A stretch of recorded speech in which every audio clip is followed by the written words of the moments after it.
adalah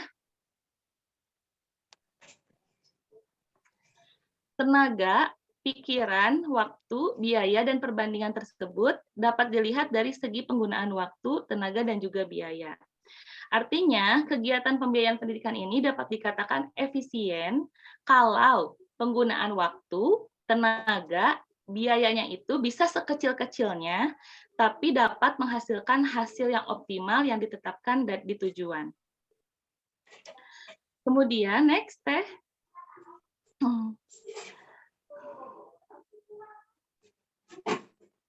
Bagaimana strategi menghapus pemborosan pengelolaan pembiayaan pendidikan? Saya menyimpulkan bahwa menghapus pemborosan itu sama dengan menggunakan biaya pendidikan dengan efektif dan efisien. Efisiensi ini yang dimaksud dalam pembiayaan pendidikan biasanya menggunakan metode analisis keefektifan biaya atau cost effectiveness atau effectiveness method yang memperhitungkan besarnya kontribusi setiap masukan pendidikan terhadap efektivitas pencapaian tujuan pendidikan. Adapun upaya efisiensi ini dikategorikan ke dalam dua jenis, yaitu efisiensi internal dan juga efisiensi eksternal. Kalau efisiensi internal, ini tadi yang sudah disebutkan ya, dapat menghasilkan output yang diharapkan dengan biaya yang sekecil-kecilnya atau seminimal-minimalnya. Next. Sedangkan efisiensi eksternal itu yang sudah dibahas kemarin oleh Teh Nada mengenai tentang cost benefit analysis, yaitu rasio antara keuntungan finansial sebagai hasil pendidikan dengan seluruh biaya yang dikeluarkan untuk pendidikan. Nah, biasanya kalau efisiensi eksternal ini dihubungkan dengan situasi makro, misalnya pertumbuhan ekonomi dan kesejahteraan sosial sebagai hasil dari pendidikan. Next.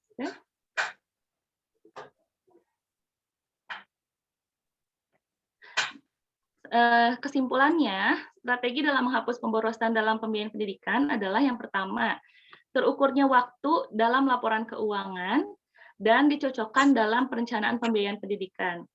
Jadi, rencana pembiayaan pendidikan yang di awal yang disusun oleh para guru, kepala sekolah, yayasan, ya, tenaga kependidikan lainnya, itu harus sesuai dengan pembiayaan pendidikan yang dilaksanakan. Yang kedua, laporan keuangan juga harus dilampiri bukti-bukti pengeluaran. Di sini termasuk juga bukti penyetoran pajak berupa PPN ataupun PPh. Yang ketiga, harus ada kwitansi ataupun bukti pembelian, bukti penerimaan, misalnya berupa tanda tangan penerimaan honorium atau bukti lain menerima atau keluarnya uang, itu bukti lain yang dianggap sah. Dan yang terakhir, harus ada neraca keuangan yang diperiksa secara berkala oleh tim pertanggungjawaban keuangan atau diaudit secara berkala oleh tim audit, ya.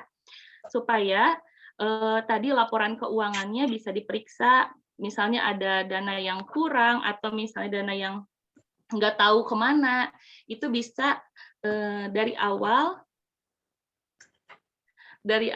diperiksa secara berkala sehingga tidak terjadi pemborosan, misalnya tidak terjadi pemborosan atau tidak ada penyimpangan keuangan seperti itu. Terima kasih. Assalamualaikum warahmatullahi wabarakatuh. Saya lanjutkan kepada rekan saya Trisna.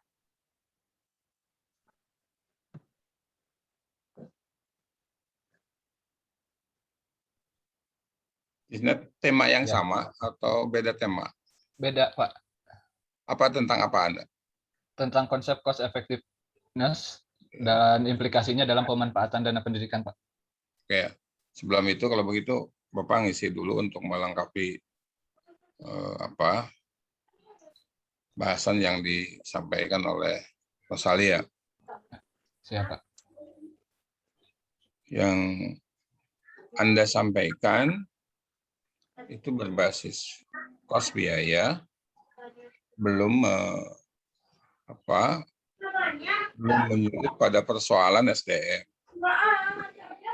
Dalam konsep manajemen juga pemborosan itu atau bagaimana strategi penghapusan atau mengefektifkan Ini apa ini? Di-mute-kan dulu ya. Salah satu yang lebih efektif untuk menghapus pemborosan itu adalah perampingan fungsi SDM. Itu ya berangkat awalnya. Jadi kalau itu hanya dikurangi biaya saja, tetapi SDM-nya tidak dirampingkan, tidak disesuaikan dengan fungsinya, susah untuk menekan angka pemborosan. Ya. Misalnya di sekolah itu kan muridnya hanya 100 tapi wakil kepala sekolah ada 4. Padahal kita hanya butuh 1 wakil kepala sekolah saja yang merangkap. Dan itu akan menghapus dengan sendirinya pemborosan bisa tertekan. Ya. Jadi ada perampingan fungsi ya, fungsi SDM salah satunya. Bisa dipahami ya, Kandida ya. Jadi kalaupun hanya Ya, Pak. mengurangi sampai pada fitur pajak saja, itu tetap saja kalau personalianya ya tidak dirampingkan. Ya, karena ini adalah berbasis pelayanan. Coba saja kalau misalnya muridnya hanya cuma beberapa saja, tapi staf-stafnya adalah lengkap, misalnya memenuhi semua, itu adalah akan habis pada proses penggajian atau kesejahteraan mereka, ya, yang kemudian tidak akan berbasis pada mutu. Ya. Nah, dan garapan-garapan yang beberapa saya evaluasi dari diskusi-diskusi sebelumnya, ke depan saya akan rekonstruksi ulang tema-temanya. Gitu. Sebab nampaknya tema-tema A, B, C, D itu selalu berkaitan itu kan. Dan di awal memang saya tidak membagi coupling bahasan gitu kan. Sehingga hampir semua larinya ke pembiayaan itu tidak berangkat apa yang menyebabkan terjadinya pembiayaan. Ya, masukan buat saya nanti tema-tema yang 30 itu akan saya rubah gitu kan. Ya kan? Sehingga si A, si B, si C, si D itu seolah-olah nggak bahas itu. Jadi cukup hanya 3 kali pertemuan, mata kuliah ini selesai akhirnya. Oh, ini masalahnya sudah terungkap ininya. Apalagi juga saya greget akhirnya ngasih tema-tema yang harus dibaca kayak minggu kemarin gitu kan. Nah, supaya lebih ini. Makasih ini Rosalia ya. Jadi ada garapan yang lebih simpel mengapa terjadi pemborosan. Ya salah satunya tidak mengefektifkan tugas dan fungsi SDM. Ya. Jadi supaya simpel ya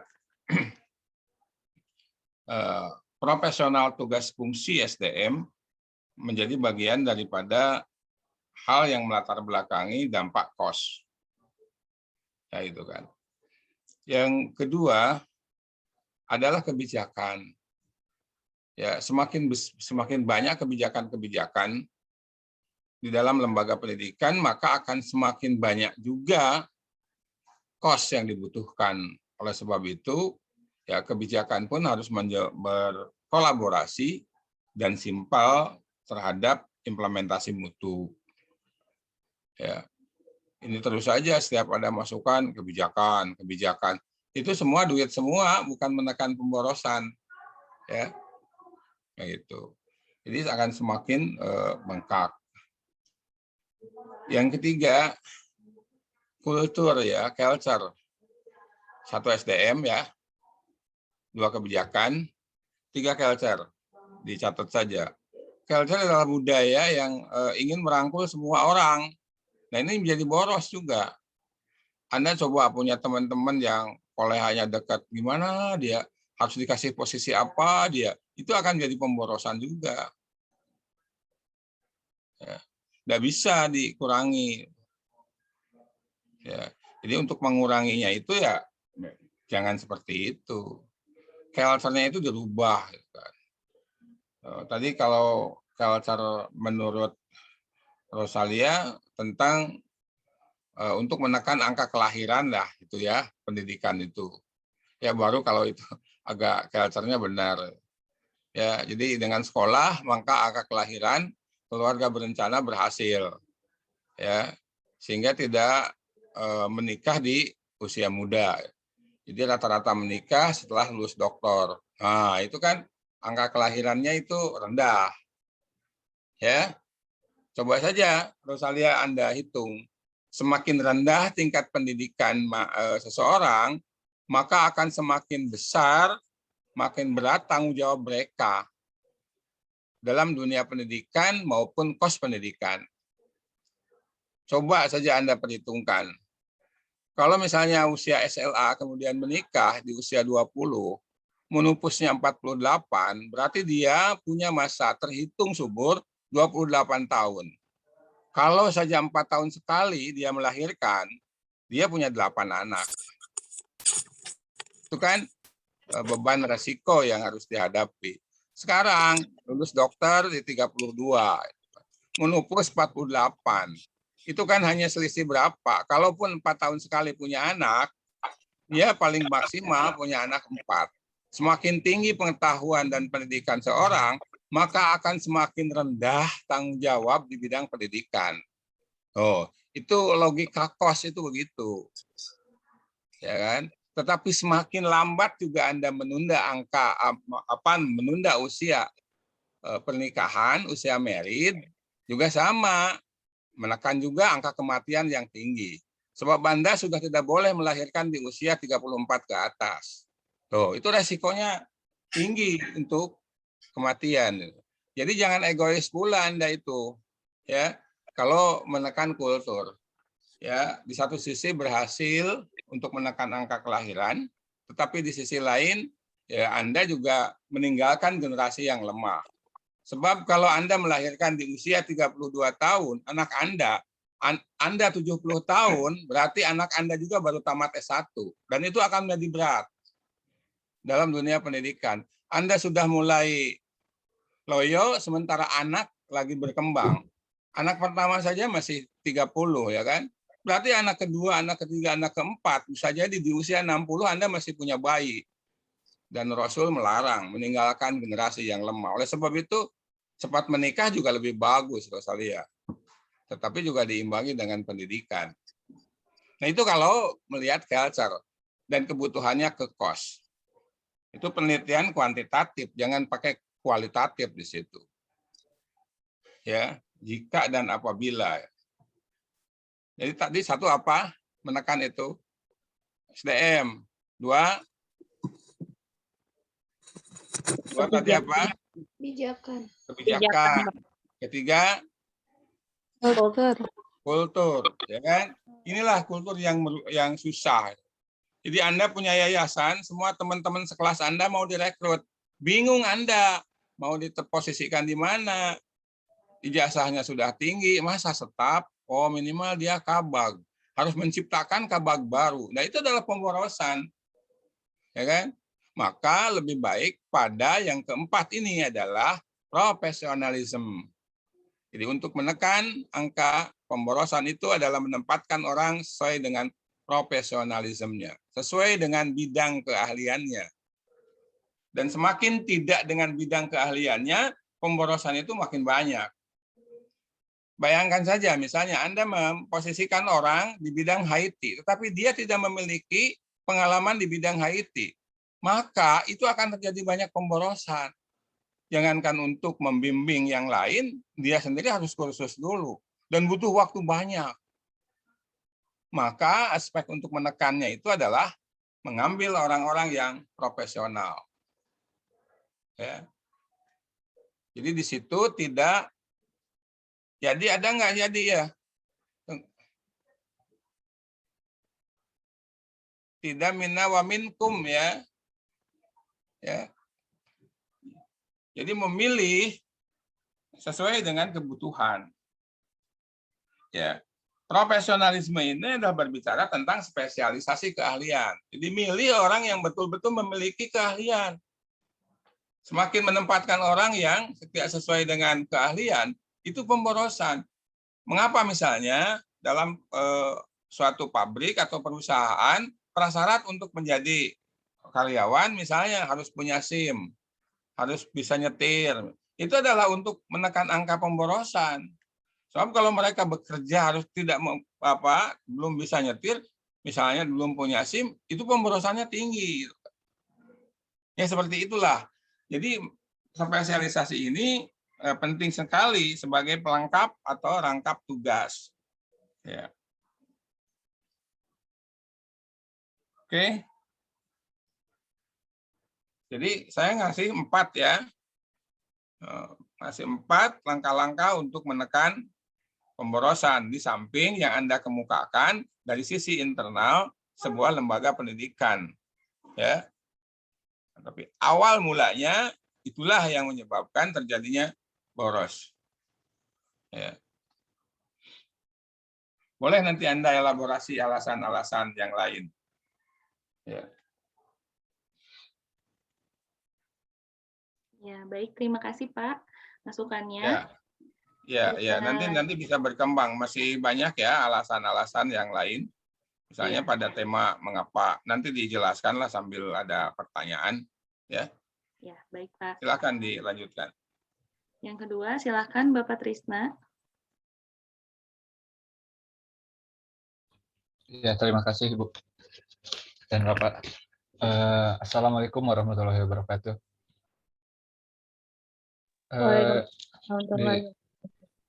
Di sini saya akan coba menjelaskan tentang konsep cost effectiveness dan implikasinya dalam pemanfaatan dana pendidikan ya, teman-teman. Jadi cost effectiveness itu apa? Sebenarnya jadi cost effectiveness itu biaya yang efektif. Sebenarnya cost effectiveness ini pertama kali ada itu di dunia medis atau di dunia kesehatan, yang akhirnya sampai sekarang itu dipakai di berbagai bidang yang salah satunya yaitu dunia pendidikan. Nah, yang pertama itu definisi cost effectiveness. Cost effectiveness adalah perbandingan antara cost outcome dengan biaya program. Cost effectiveness bertujuan mengidentifikasi biaya yang digunakan untuk menghasilkan suatu outcome tertentu. Nah, menurut Henry M. Levin, analisis cost effectiveness atau efektivitas biaya adalah evaluasi yang mempertimbangkan aspek biaya dan konsekuensi dari sebuah alternatif pemecahan masalah. Ini adalah sebuah alat bantu pembuat keputusan yang dirancang agar membuat keputusan mengetahui dengan pasti alternatif pemecahan mana yang paling efisien. Cost effectiveness analysis digunakan apabila benefit sulit ditransformasikan dalam bentuk uang, sehingga cost effectiveness analysis ini atau CEA, biasa yang disebut CEA ini sangat baik digunakan untuk mengukur efisiensi di bidang sosial, khususnya bidang kesehatan yang bersifat program atau intervensi. Pada dasarnya, semakin kecil input yang dikeluarkan, tetapi outcome yang dihasilkan lebih besar, maka hasil dari kategori cost effectiveness itu semakin besar. Ada sedikit perbedaan pengukuran efektivitas dengan pengukuran cost effectiveness. Pada pengukuran efektivitas diperoleh dari perbandingan antara outcome dengan output, sedangkan pada pengukuran cost effectiveness, konsep efektivitas diperoleh dari perbandingan antara outcome dengan input atau biaya yang masuk. Selanjutnya, biaya pendidikan atau dana pendidikan itu adalah nilai ekonomi. Selanjutnya teh. Biaya pendidikan atau dana pendidikan adalah nilai ekonomi dalam bentuk uang dari input atau sumber-sumber pendidikan tertentu yang digunakan untuk pembelajaran guna menghasilkan output pendidikan dari suatu program pendidikan tingkat tertentu. Pada tataran konsep pembiayaan secara umum, biaya dapat berupa pengeluaran sejumlah uang tertentu atau pengorbanan tertentu yang bukan berbentuk uang, namun dapat dinilai dengan uang. Anggaran biaya pendidikan terdiri dari dua sisi yang berkaitan satu sama lain, yaitu sisi anggaran penerimaan dan anggaran pengeluaran untuk mencapai tujuan-tujuan pendidikan. Anggaran penerimaan adalah pendapatan yang diperoleh setiap tahun oleh sekolah dari berbagai sumber resmi dan diterima secara teratur. Sedangkan anggaran dasar pengeluaran adalah jumlah uang yang dibelanjakan setiap tahun untuk kepentingan pelaksanaan pendidikan atau kegiatan di sekolah. Belanja sekolah sangat ditentukan oleh komponen-komponen yang jumlah dan proporsinya bervariasi di antara sekolah yang satu dengan sekolah yang lainnya, serta dari waktu ke waktu. Biaya pendidikan dapat dikategorikan sebagai biaya langsung dan biaya tidak langsung, atau yang tadi dibahas oleh Bu Ocha juga biaya direct dan indirect gitu. Biaya direct itu adalah biaya yang dikeluarkan secara langsung untuk membiayai penyelenggaraan pengajaran, penelitian, dan pengabdian pada masyarakat, seperti gaji guru, pegawai non-edukatif, pembelian buku-buku pelajaran, pembelian bahan perlengkapan lainnya. Hal ini berpengaruh pada hasil pendidikan berupa nilai pengorbanan untuk penyelenggaraan kegiatan-kegiatan tersebut. Sedangkan biaya tak langsung atau indirect cost itu meliputi hilangnya pendapatan peserta didik karena sedang mengikuti pendidikan. Bisa juga berupa keuntungan yang hilang atau earning forgone dalam bentuk biaya kesempatan yang hilang atau opportunity cost yang dikorbankan oleh siswa selama belajar di dunia pendidikan.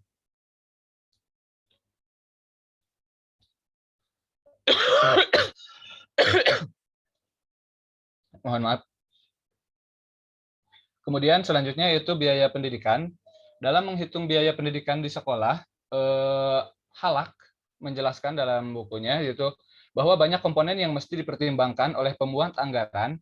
Komponen-komponen yang dimaksud di dalam komponen biaya pendidikan itu yang pertama yaitu untuk peningkatan KBM, yang kedua untuk peningkatan pembinaan kegiatan siswa, pembinaan tenaga kependidikan, rumah tangga sekolah, pengadaan alat-alat belajar, kesejahteraan, pengadaan bahan pelajaran, perawatan sarana prasarana, perawatan sekolah, sarana kelas, pengadaan alat-alat belajar, pembinaan tenaga pendidikan, pembinaan siswa, pengadaan bahan pelajaran, pengelolaan sekolah, pemeliharaan dan penggantian sarana prasarana pendidikan, biaya pembinaan, pemantauan, pengawasan dan pelaporan, peningkatan mutu pada semua jenis dan jenjang pendidikan, peningkatan kemampuan dalam menguasai iptek.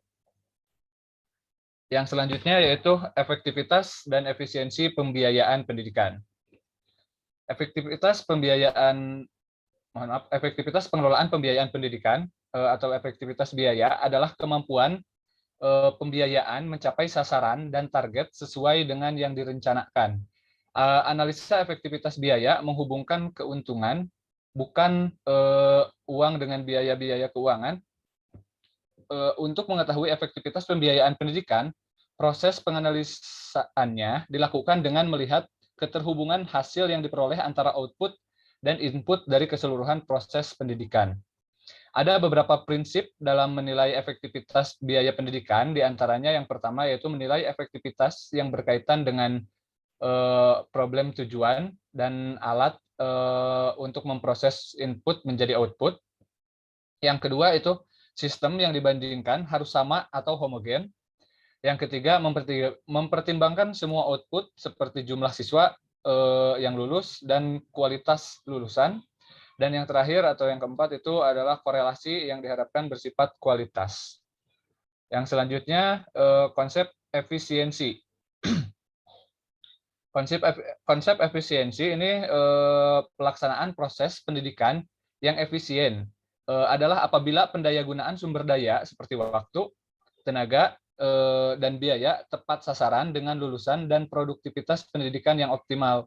Pada saat ini, pelaksanaan pendidikan di Indonesia jauh dari efisien karena pemanfaatan sumber daya yang ada belum menghasilkan lulusan yang sesuai dengan yang diharapkan.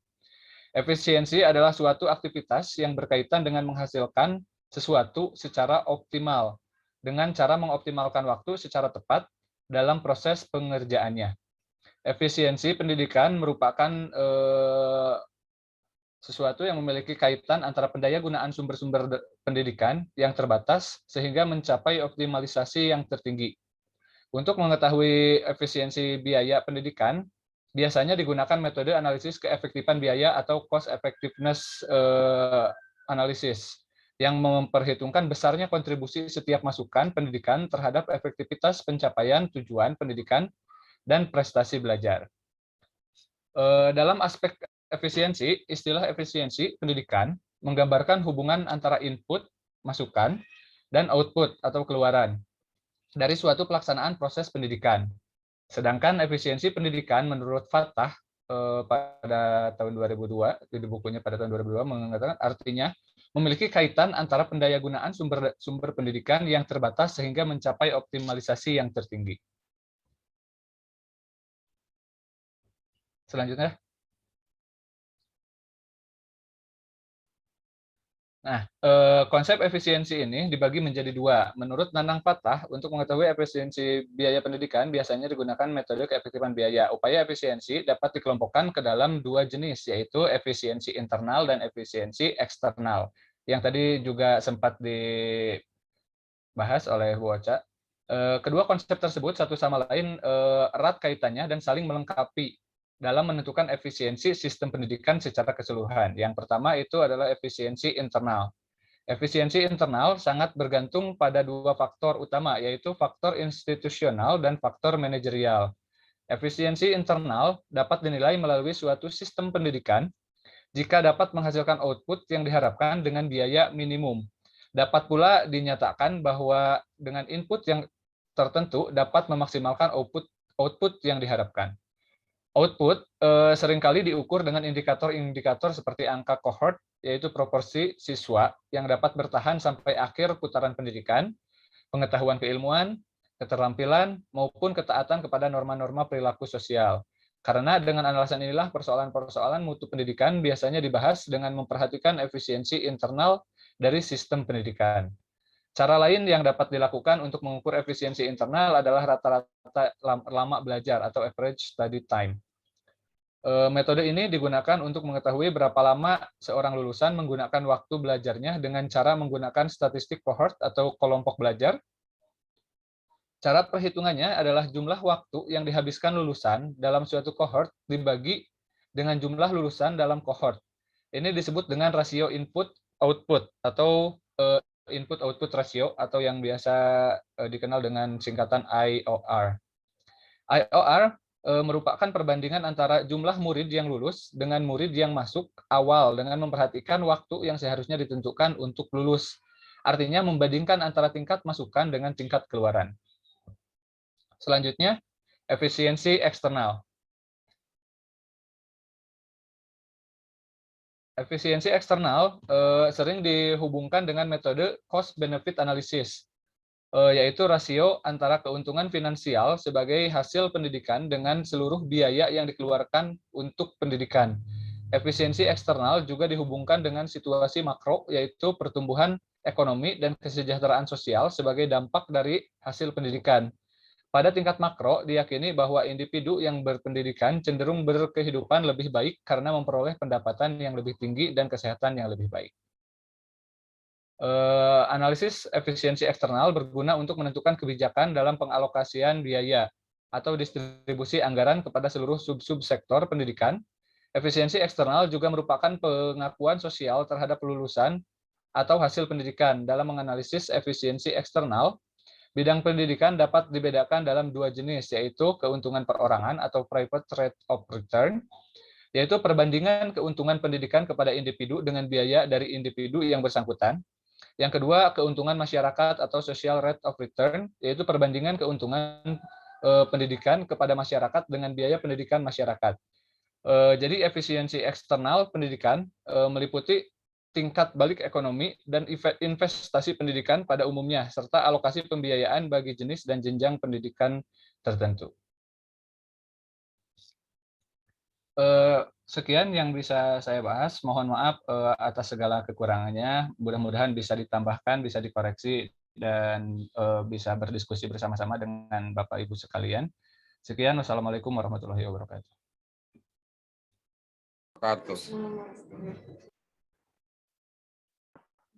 Ya, mangga Bapak, ada yang mau ditambahkan dulu? Silakan aja dulu. Oh, ya, baik. Mangga teman-teman semua, dibuka si pertanyaan. Dimohon untuk raise hand-nya dulu.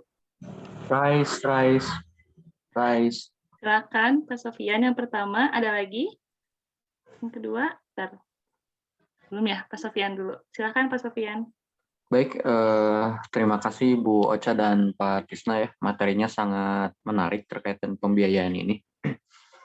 Dan ini terkait juga dengan, jadi saya tuh punya bibi gitu ya. Bibi ini beliau kerjanya sebagai asisten rumah tangga gitu ya. Terus kemudian bibi pernah nanya, beliau dari kampung gitu ya. Ari guru teh sabaraha gajina ayeuna sana gitu ya. Kata saya ya Bi, standar di dia mah gajinya itu 1.500.000 sampai 2 jutaan lah gitu nya. Terus kata si Bibi teh, "Yeay, Bibi aja udah 3 juta," sana gitu. Saya kan selaku S2 jadi tersinggung. Nah, kira-kira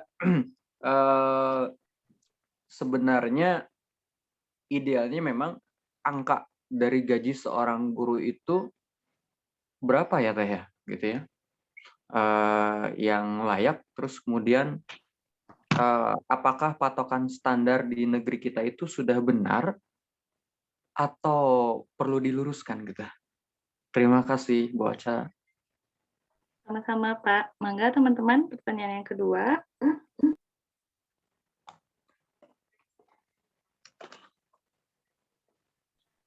Tidak ada?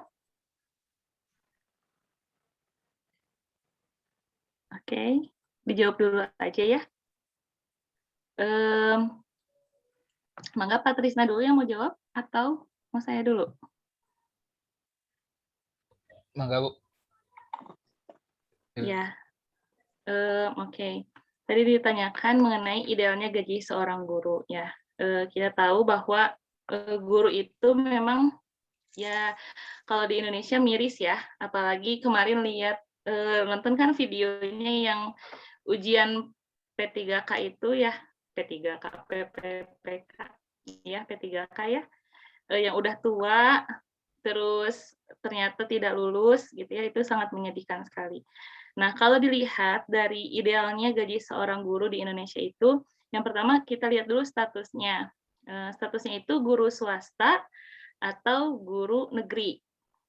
Nah, kalau negeri biasanya kan umumnya berstatusnya sudah PNS. Adapun honorer itu biasanya dapat apa yang namanya? Yang 3 bulan sekali itu apa ya? Pak Reva ada tahu nggak? Ya, pokoknya dia honorer itu sertifikasi ya. Nah, jadi ada bantuan dari pemerintah untuk guru honorer. Nah, kalau guru swasta itu tergantung kebijakan dari kepala sekolah sama atau yayasannya. Tapi kalau dilihat kebijakan sekolah juga tergantung dari sekolahnya sendiri ya. Apakah sekolahnya sudah berkembang? Ada juga yang sekolah swasta gajinya kurang dari UMR misalnya ya. Misalnya tadi 1,5 juta. Ada juga sekolah swasta yang memang gaji gurunya itu ya memang sudah layak ya karena memang sudah ada lulusan, terus juga SPP atau uang bangunan anak-anaknya juga besar gitu ya Pak Sofian gitu. Terus yang dilihat juga, kita lihat juga peluang karirnya, peluang karir dari seorang guru itu misalnya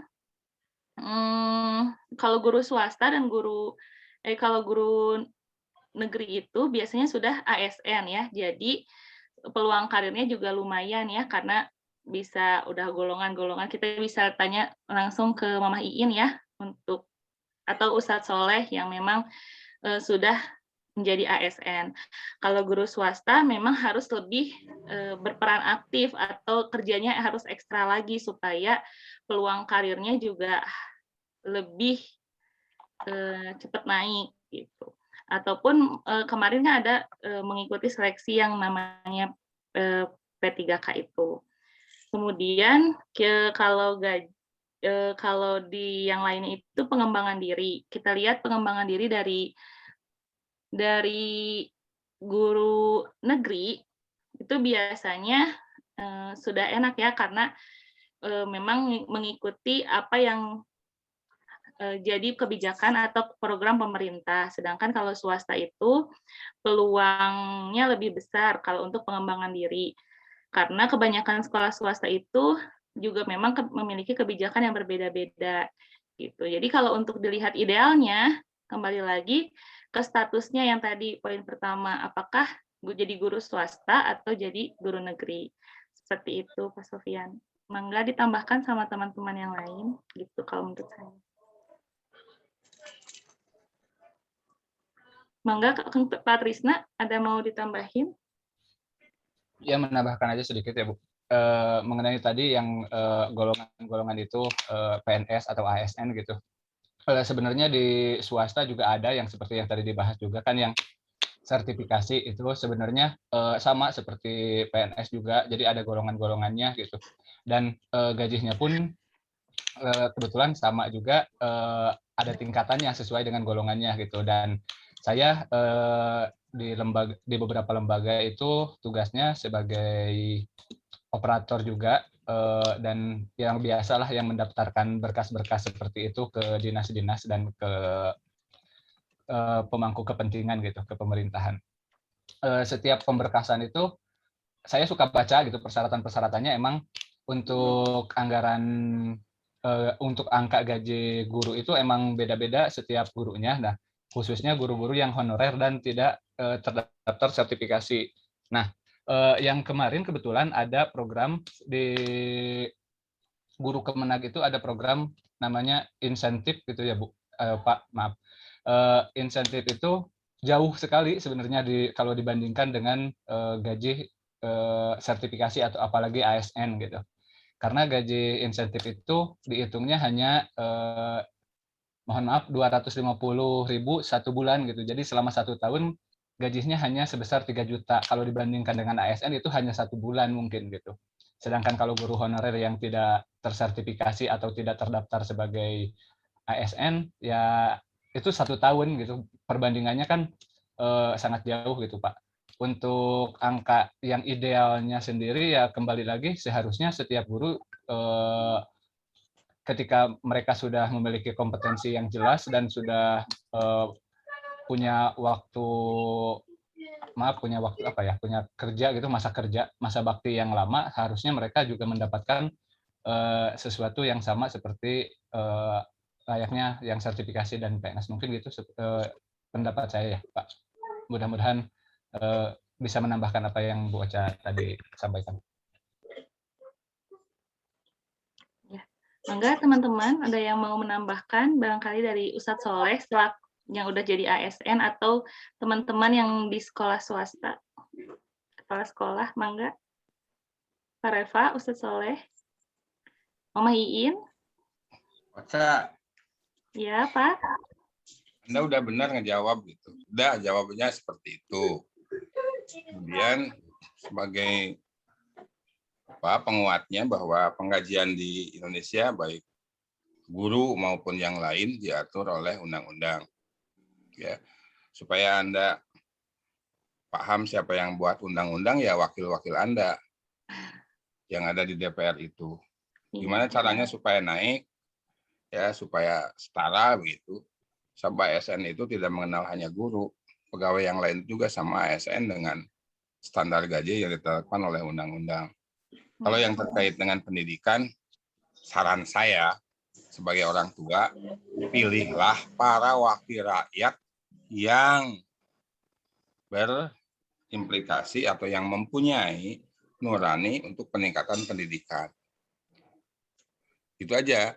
Jadi jangan milih yang tidak, mereka itu tidak berpihak kepada dunia pendidikan. Paling tidak gitulah. Itu salah satu upaya secara politis yang bisa ditempuh. Ya, yang kedua, pilihlah para wakil rakyat yang berpendidikan. Itu saja. Ya, biar mereka mikirkan tentang penggajian anak cucu Anda. Kalau saya kan sebentar lagi pensiun. Ya. Jadi paling enggan itu untuk bicara tentang bagaimana salary atau gaji yang diterima dari pemerintah. Sebab dibandingkan dengan mereka yang tidak berpendidikan saja di dunia luar, itu jauh lebih baik. Ya. Makanya banyak juga ya guru-guru, dosen, akhirnya nyambi. Nah, iya betul, Pak. Ya, nyambi dan berdampak pada penurunan kualitas. Jadi kalau misalnya jujur sajalah, Ocha, kalau Anda nanya, Bapak serius ngajar di swasta atau serius ngajar di lembaga sendiri? Itu kan jawabnya salary kan? Iya. Ya, jawabnya salary. Jadi kalau saya ngajar di tempat yang lain, itu kan setara penggajian seperti yang dikemukakan Tisna tadi. Swasta juga punya aturan, ya. Makanya seringkali yang ngajar di lembaganya sendiri adalah asisten, dosennya itu ngajar di luar, kan gitu. Hanya terjadi penurunan kualitas. Guru-guru juga nyambi begitu, sehingga tugas pokoknya di sekolah A itu terbengkalai karena hanya mengejar kesejahteraan. Ya. Jadi banyak hal, kalau ditanya tentang si Bibi yang gajinya sudah 3 juta, ya alhamdulillah gitu kan. Dan itu menurunkan martabat guru kalau gitu kan. Sedih ya, Pak. Kan. Tapi itu kan dongeng, dia itu cerita ya dongeng lah itu. Ya. Ya gitu. Iya, jadi ada hal-hal yang berdampak pada biaya itu ya salah satunya adalah birokrasi. Jadi tambahan yang kelima adalah birokrasi. Ya, semakin banyaknya birokrasi, maka pemborosan dana ya pendidikan akan semakin besar, sehingga akibatnya LSM datang ke sekolah itu kan menjadi pemborosan, ya karena mendengar adanya birokrasi. Oke, dilanjutkan dulu ya dengan pertanyaan yang menggigit ya. Izin menambahkan, Pak. Yang kritis ya. Baik. Oke. Izin menambahkan. Boleh, silakan Pak Ustadz. Ini tadi pertanyaan Pak Sofyan ya. Saya hanya ingin memberikan perspektif ya berdasarkan hadis Rasulullah SAW tentang komponen penggajian itu. Ada sebuah hadis yang kira-kira bunyinya begini. Man amila lana amalan, begitu. Barang siapa yang bekerja untuk kami, walam yatajawaj, dan dia belum menikah, fal yatajawaj, hendaklah ia menikah. Walam yakun lahu manzil, fal yatahid manzilan. Yang belum punya rumah silakan ambil rumah. Walam yakun lahu dabah, fal yatahid dabatan. Yang belum punya kendaraan, ambil kendaraan. Walam yakun lahu khadiman, dan siapa yang belum punya pembantu, fal yatahid khadiman. Jadi hendaklah mengambil pembantu. Fama akhadha ba'da dzalika fahuwa gululun. Tapi kalau itu semua sudah terpenuhi, tapi dia masih suka mengambil, ya, maka itu termasuk korupsi. Jadi kalau kita melihat hadis tadi, jadi komponen penggajian Rasulullah SAW itu yang pertama adalah harus bisa dipakai untuk biaya tadi berumah tangga begitu. Yang kedua ya harus bisa untuk pakai cicil rumah, harus bisa untuk pakai cicil kendaraan, termasuk untuk bisa mengganti khodimat begitu. Jadi itu. Jadi dan tentu besarannya juga kan akan berbeda-beda. Kita melihat UMR tiap daerah juga berbeda-beda tiap kabupaten itu. Jadi ada rumusnya memang, tetapi memang minimal 4 komponen tadi ya ada itu dalam hadis Rasulullah SAW bisa dijadikan patokan, terutama oleh para lembaga pendidikan Islam. Gaji guru itu ya minimal harus bisa terpenuhi 4 komponen tadi. Itu mungkin tambahannya Teh. Ya, makasih Ustadz. Ya. Mangga teman-teman ada lagi yang mau menambahkan atau bertanya?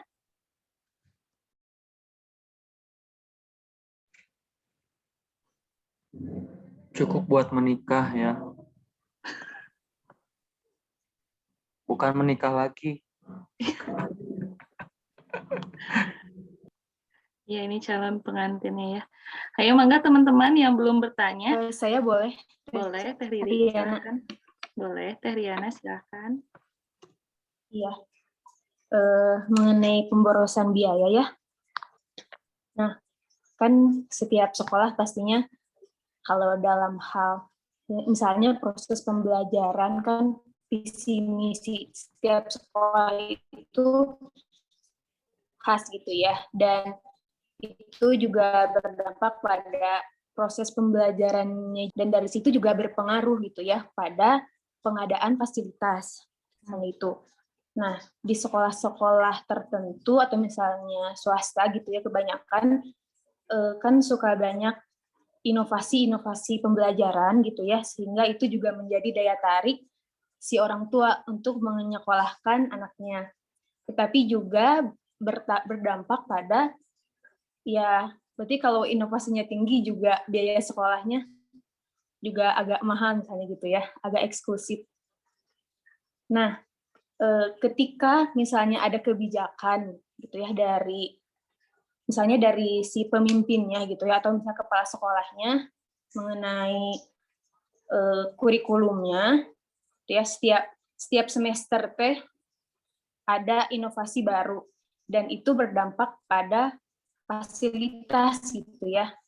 Berarti kan dari segi pembiayaannya juga gitu ya, itu berdampak. Nah, atau misalkan bisa dikatakan agak boros. Kalau dari perspektif cost effectiveness itu bagaimana gitu. Setiap ada kebijakan baru juga, jadi dari sisi keuangannya teh untuk mencapai kebijakan inovasi belajar teh itu teh nggak nyampe, tapi kayak sekolah teh kayak pengen maksain aja gitu. Oke. Seperti itu. Terima kasih. Ya, terima kasih Teh Riri. Oke, ya mangga Kang Krisna. Jadi inovasi pembelajarannya gimana berdampak kepada cost effectiveness. Mangga. Mangga Kang Krisna.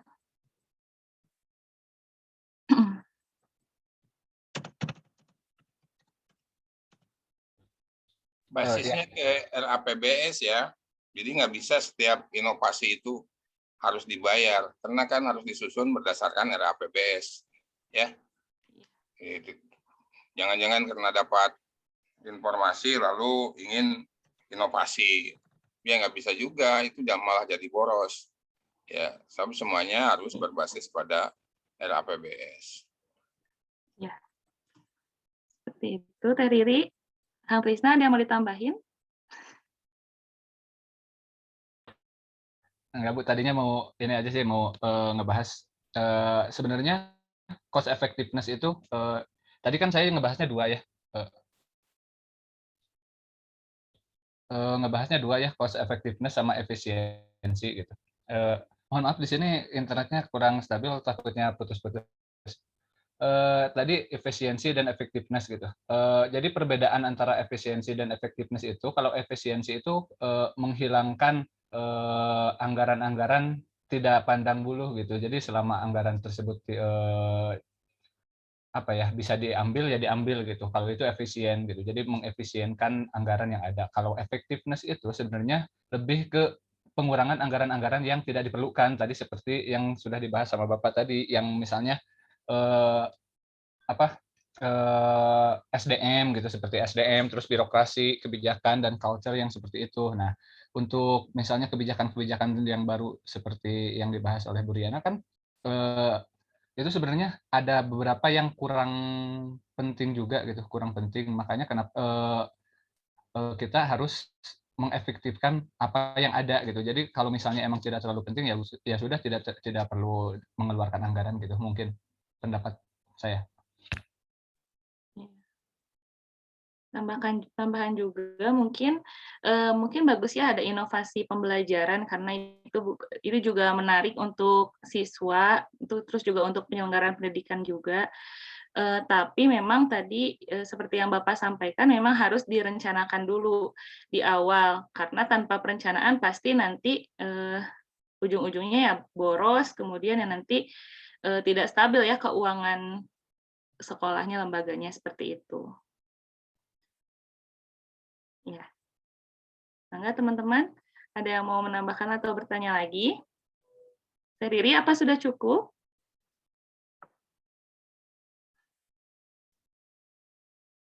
Pak Novi, mau bertanya?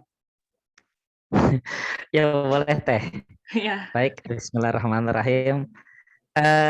Untuk materi ini memang materi yang sangat menarik ya, apalagi bagi ibu-ibu ya, penghematan gitu ya. Tapi ada sebuah kasus yang menarik gitu. Ketika masa pandemi ini kan sekolah-sekolah gitu ya kesulitan pembiayaan gitu. Banyak sekolah-sekolah swasta yang orang tuanya menuntut untuk pengurangan SPP gitu ya. Di sekolah saya contoh gitu, tidak SPP itu tidak ada pengurangan, tapi ada tambahan layanan gitu ya. Nah, tambahan layanan tersebut apakah itu merupakan salah satu bentuk penghematan gitu ya? Karena kalau tidak ada tambahan layanan kan otomatis ada pengurangan SPP gitu. Mungkin itu saja Teh. Terima kasih. Ya, enggak. Ada lagi teman-teman? Atau kalau dijawab dulu ya Kang Krisna, enggak? Mau dijawab dulu sama Kang Krisna sama Ocha? Sama Ibu aja dulu. Ya, kalau menurut saya, jadi kebijakan yang dikeluarkan sekolah itu beda-beda ya Pak, apalagi di masa pandemi. Mungkin di kasusnya Pak Novi itu mungkin orang tuanya memang sudah mampu. Jadi maksudnya tidak ada biasanya kan sekolah mengambil kebijakan, kebanyakan sekolah mengambil kebijakan untuk menurunkan biaya SPP ya karena layanan di sekolahnya juga kurang ya karena banyaknya daring gitu. Nah, mungkin ditambahnya layanan itu juga salah satu strategi ya untuk supaya SPP-nya tetap stabil ya, keuangannya tetap stabil, tapi ditambah layanannya lagi. Kalau boleh tahu layanannya apa Pak? Seperti apa? Seperti contoh kalau TK gitu ada kunjungan guru ke rumah tapi tidak ada tambahan biaya ongkos lain sebagainya gitu. Itu murni dari sekolah gitu. Oh ya, jadi masuk ke situ ya, berarti cost-nya yang memang SPP-nya mungkin harus biasanya untuk listrik atau apa, mungkin ada diarahkan ke sana. Mungkin untuk gurunya bisa jadi buat kuota atau bensinnya untuk transportasi seperti itu. Kalau dilihat dari efektifnya dan efisiennya itu cukup ya Pak, cukup efisien dan efektif itu karena murid-murid juga mungkin lebih merasa hadir gitu ya gurunya, apalagi di masa pandemi. Untuk pembelajaran juga lebih bagus, memang secara seperti itu ya kalau misalnya memang untuk solusi anak-anak TK ya Pak ya, seperti itu. Mangga. Kalau itu namanya boleh dilakukan dengan revisi anggaran. Revisi anggaran. Ya, yang sudah ada di RPBS itu direvisi karena kondisi darurat, gitu kan. Tetapi anggarannya itu adalah anggaran yang dapat dialihkan. Jadi pengalihan biaya yang tadinya untuk A kemudian dialihkan untuk B. Ya, karena harus ada transparan dan harus ada pelaporan yang akuntabel. Jadi kalau misalnya menggunakan anggaran tanpa ada penjelasan di revisi, itulah yang menjadi semarutnya administrasi keuangan, ya. Dan juga misalnya menjadi istilahnya itu adalah ya pencucian uang itu kan. Ya jangan dilihat dari satu posisi yang kecil, tapi kalau posisi yang levelnya yayasan besar atau nasional, Rp1 pun kan menjadi lebih banyak jumlahnya. Jadi tidak perlu dengan jumlah besarannya, tetapi jumlah maksimumnya yang banyak itu menjadi besar. Seperti misalnya mereka mengalihkan dari pola biaya untuk promosi dengan kantong kresek di Alfamart misalnya. Kantong kreseknya hanya 200, tapi kalau levelnya senasional itu kan beda dengan kebijakan dengan angka yang besar tapi hanya sedikit jumlahnya. Itu direvisi anggaran saja di era PBS ya. Dulu tidak ada pandemi, sekarang ada pandemi, maka mengalihkan dana yang seharusnya dilakukan sebagai bagian daripada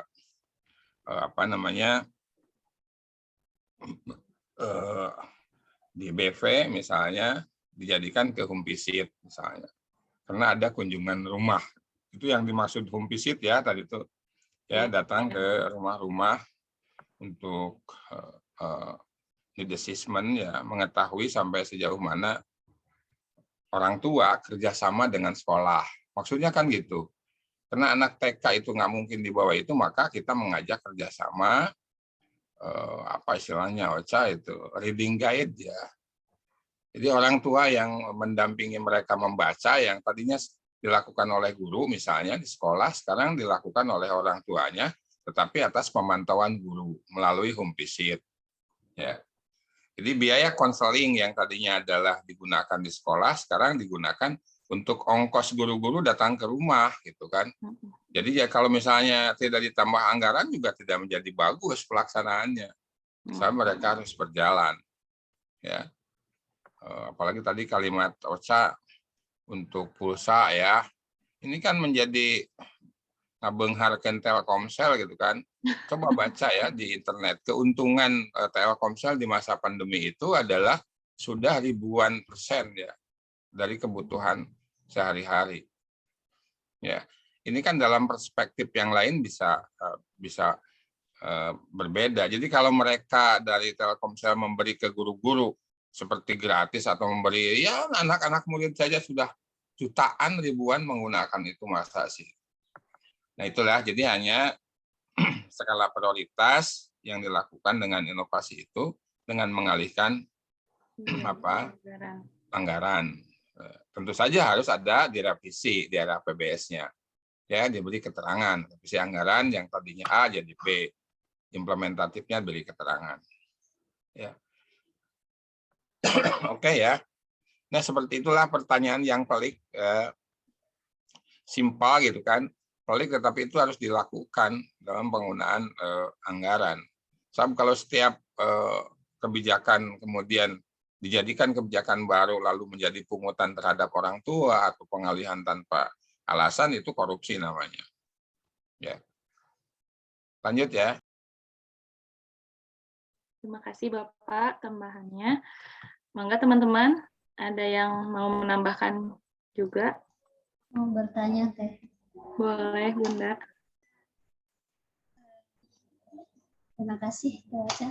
Tadi yang seperti yang disampaikan oleh Teh Ocha dalam pembahasan itu strategi memiliki dua komponen, yaitu future intention dan atau tujuan jangka panjang atau competitive advantage atau keunggulan bersaing.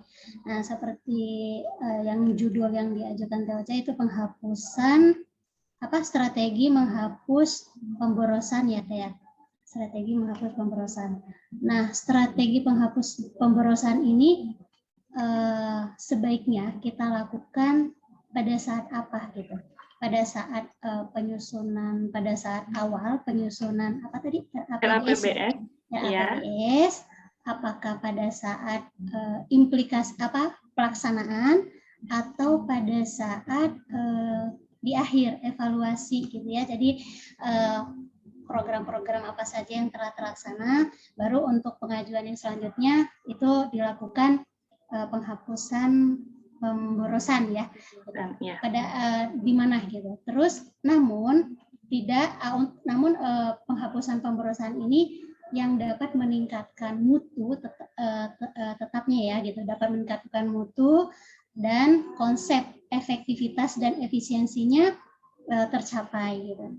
Karena selama ini yang kita ketahui, banyak lembaga pendidikan itu melaksanakan penghapusan pemborosan, tapi tidak melihat ini dihapus aja.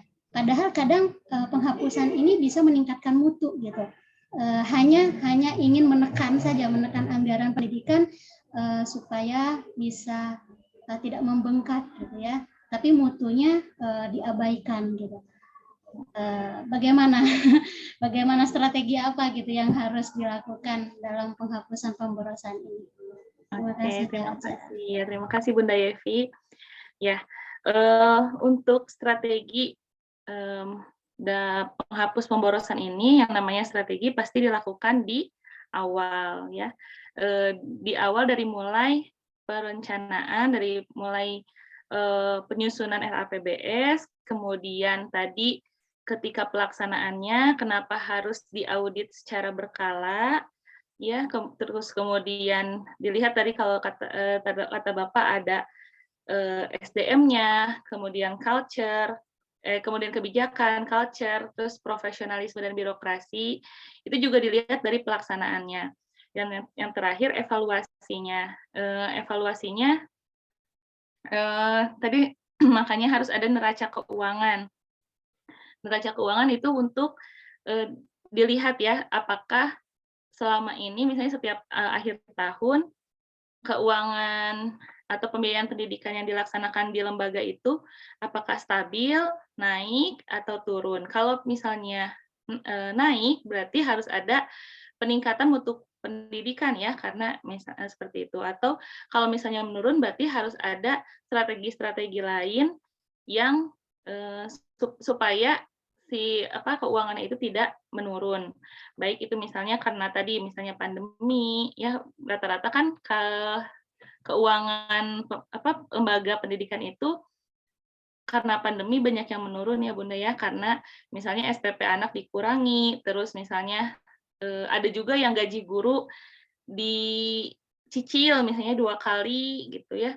Nah, seperti itu. Terus strateginya tadi efisiensi dan efektivitas itu kalau menurut yang bahasan saya harus mengeluarkan biaya sekecil-kecilnya, seminimal-minimalnya.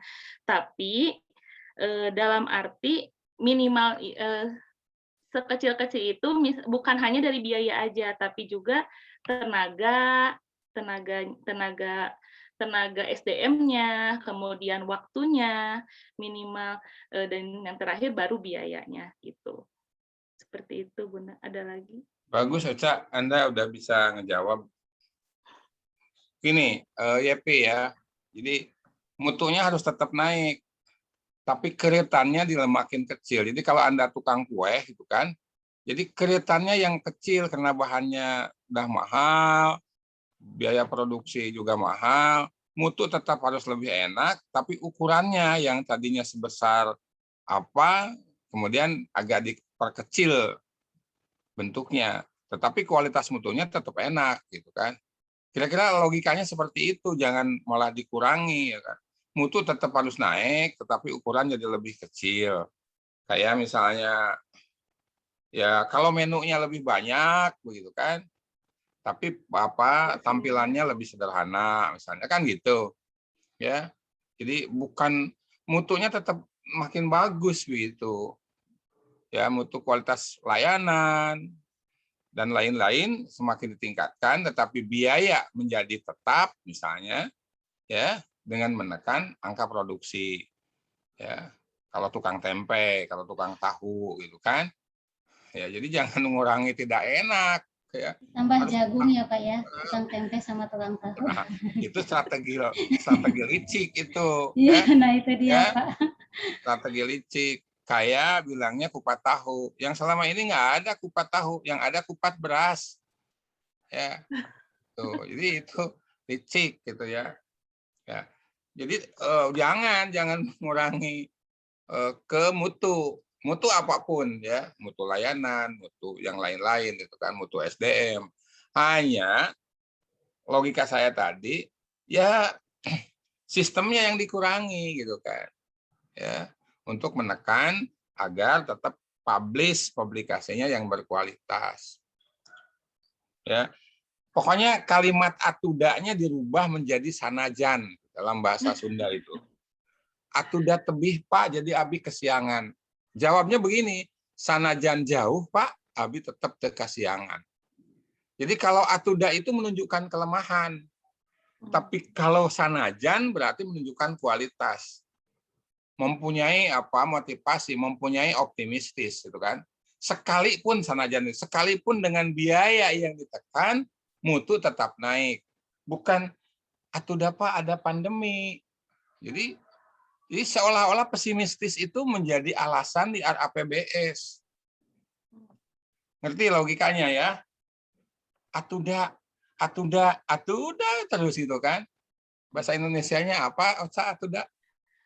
Nggak tahu apa. Tapi kan Pak. Meskipun, Meskipun Pak. Meskipun. Tapi itu kan. Bagaimana tuh? Kata ente kakarak muncul kemana heula. Nah, tadi gak aya Pak. Dari tadi ada Pak. Tadi mah budak pigoyari Umi ya. Oh, enggak Pak. Aman. Standby Pak. Jadi atuda teh naon aca tadi teh? Tapi ya. Tapi Pak, tetapi. Banyak tapinya Pak, banyak alasan. Tapi. Udah jadi bahasa Indonesia sekarang apa? Dak juga. Dak gimana atuh? Nah, itu kan kalimat-kalimat yang pesimistis gitu kan untuk meningkatkan kualitas. Ya. Kalau sanajan apa? Kalau sana meskipun. Walaupun. Nah, gitu. Walaupun hujan tetap datang. Atudah hujan Pak. Nah itu kan. Jadi sudah menunjukkan itu.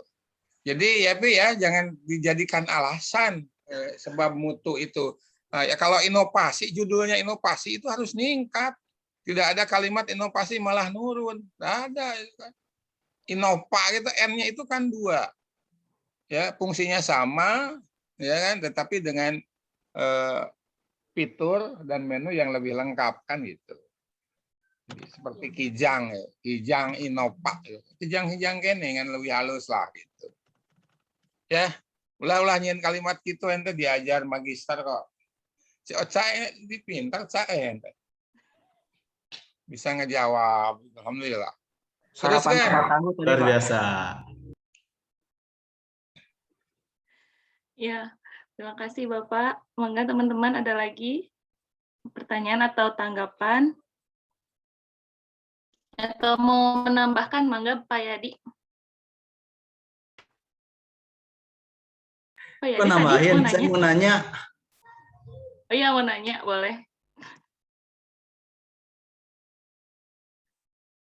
Silakan Pak Yadi.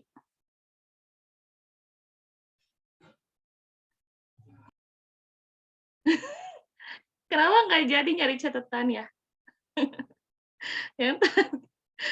Oke, ya Cost teman-teman. benefit ya tadi ya, Pak ya? Iya, tentang cost benefit.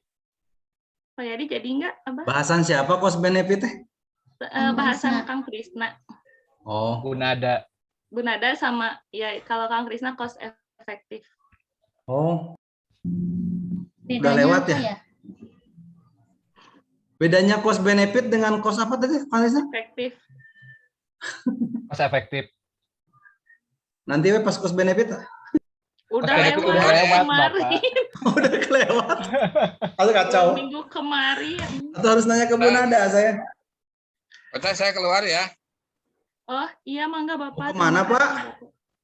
Ada pergi Pak? Karena Pak Yadi ya Pak ya? Enggak kan, ini baru saya menyahut Bapak nggak ada. Jadi Bapaknya keluar. Ya, makasih Bapak. Ya Pak, terima kasih. Nuhun. Ya, mungkin itu teman-teman. Nggak jadi nanyanya. Presentasi kami hari ini. Terima kasih untuk pertanyaan dan tanggapannya. Kami tutup dengan doa akhir majelis. Subhanakallahumma wa bihamdika asyhadu an la ilaha illa anta astaghfiruka wa atubu ilaik. Assalamualaikum warahmatullahi wabarakatuh. Waalaikumsalam warahmatullahi wabarakatuh. Saking fokusnya saya dengerin kuliah, dipanggil nama gak kedengaran aslinya. Branding. Kata berarti saking nggak fokus. Jadi gitu. Panggil Recording. wae. Jadi kemana Yadi? Padahal Recording nunjuk stop ya banyak. dulu. Dina kamera bengong gitu. Jika nu fokus. Recording stop. Recording stop. Aduh. Terima kasih Jika nu- teman-teman.